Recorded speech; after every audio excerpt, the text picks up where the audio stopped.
তোমাদেরকে তো বললাম যে আজকে খুব গরম, তো এখনই মানে রান্না বলতে সেরকম রান্না কোনো কিছু করিনি। তো তোমাদেরকে একটা জিনিস দেখায়, চলো তোমাদেরকে দেখাচ্ছি।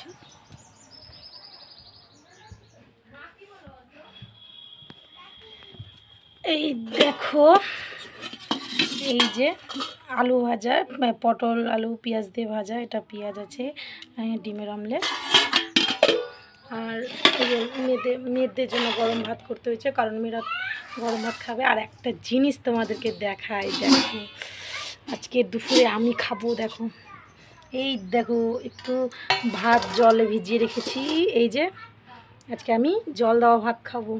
এত গরমে আর গরম ভাত খেতে ইচ্ছে করে না, তাই জন্য জল দেওয়া ভাত খাবো। তো খুব ভালো লাগে খেতে আমার জল দেওয়া ভাত। তো কে কে খাবে চলে এসো, জল দেওয়া ভাত খাবো। তার সাথে যদি পেঁয়াজ লঙ্কা থাকলে তো হয়ে গেল। তো আজকে রোববার, তো আজকে দুপুরে আমি এটাই রান্না করেছি হালকা, কারণ মাছ মাংস খেতে গরমে খেলে মানে আর। তো যাই হোক, ঠিক আছে, আজকের মতো টাটা, বাই বাই।